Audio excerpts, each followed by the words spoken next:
अमरावती महापालिका प्रशासनिक राजमध्ये तत्कालीन मनपा आयुक्त प्रवीण आष्टीकर यांच्या कार्यकाळात 100 कोटी रुपयापेक्षा जास्त भ्रष्टाचार झाला होता आणि हा विषय आमसभेत आल्यानंतर आमसभेने एकमतानं त्याच्या विरोधात सेवानिवृत्त न्यायाधीश आणि सेवानिवृत्त अभियंता यांची एक समिती नेमण्याचा निर्णय घेतला होता।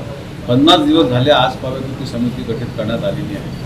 म्हणून माझी मागणी आज महापौरांना राहिली आणि शासन प्रशासनाला, जर 15 दिवसाच्या आतमध्ये ही समिती गठीत नाही करण्यात आली तर मी आमरण अनशनला महापालिकेच्या आतमध्ये आणि महापालिकेच्या इतिहासात पहिल्यांदा नगरसेवक म्हणून महापालिकेच्या आतमध्ये आमरण अनशनला बसेल।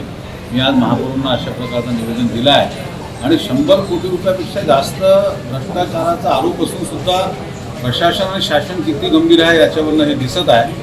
आणि विरोधी पक्ष म्हणजे काँग्रेसची पण हीच भूमिका आहे आणि काँग्रेसने हा विषय आवर्जून उचलला होता आमसभेत। आतापर्यंत ती समिती गठीत करण्यात नाही आली आहे। मी महापौरांना आज निवेदन दिलं आहे, जर 25 तारखेपर्यंत ही समिती गठीत नाही झाली तर मी आमरण अनशनला महापालिकेत बसेल। कोणकोणत्या बाबीमध्ये भ्रष्टाचाराची माहिती मागितली? दलित वस्ती सुधार निधी, त्याच्यानंतर रस्ते विकास सुधार निधी, त्याच्यानंतर जिओ टॅग पद्धतीचा 100 कोटी रुपयापेक्षा महापालिका आणि BNCनी केलेले कामं आणि काही कामं तर असे आहे जे एकच कामं BNC आणि महापालिका दोघांनी बिल काढलेलं आहे आणि दोघांनी ते कामं केले आहे। उदाहरणार्थ A to B पर्यंतच्या घरापर्यंतचा असलेला रस्ता हा महापालिकेने पण 10-20 लाखाचं बिल काढला आहे आणि तोच बिल BNCनी पण काढला आहे। अशाच प्रकारे त्यावेळेस जी तत्कालीन निधी दिली होती शासनाने त्या सगळ्या निधीमध्ये इव्हन महापालिकेचा जो सदन आहे आमसभा, जिथे आपण आमसभा भरते पूर्ण मुख्य सभागृह, त्या सभागृहात 1 कोटी रुपये खर्च करून त्यांनी त्या सभागृहाचं नवीनीकरण केलं